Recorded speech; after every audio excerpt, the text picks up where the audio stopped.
Hello, I will be doing a presentation on the Bauhaus, which is located in Dessau, Germany, and was built by Walter Gropius.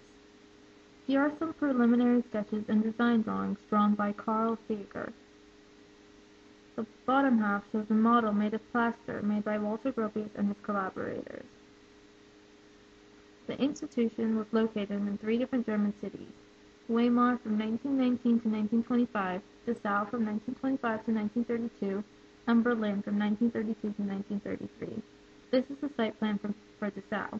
When constructing this building, Gropius did not have to take the urban area into consideration because it was located on the edge of the city. The building consists mainly of a studio building, a workshop section, and a technical school. It has a ground area of 113,400 square feet and contains 250,000 square feet of floor space. Here are the floor plans for the basement, the ground floor, and the first and second floor. The basement contains buildings such as a stage workshop, a printing shop, and sculpture studio. The ground floor consists of the technical school, a workshop building, and a studio wing. The first floor contains the bridge, the administration, and the studio wing. The second floor contains the technical school, the bridge, and the workshop building.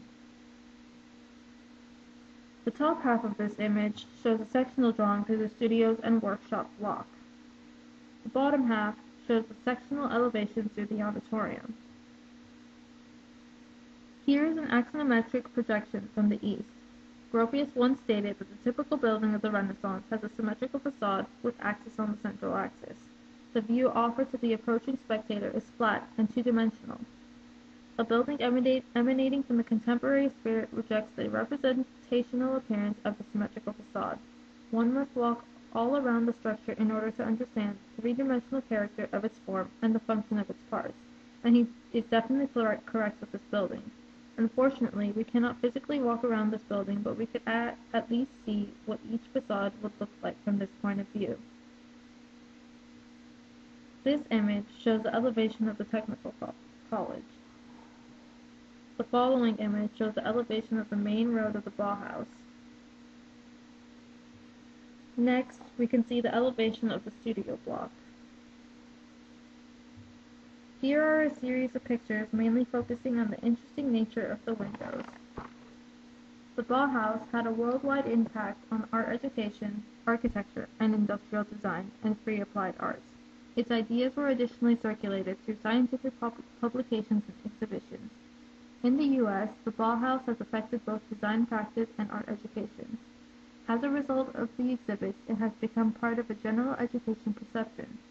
Today, the Bauhaus artists continue to produce works of art in the Institute of Design of the Illinois Institute of Technology. Here are a series of interior photos. The top part of the picture shows a vestibule, and the bottom, the auditorium. So what is the Bauhaus, you may ask? It is not just an institution, but rather a cultural conception.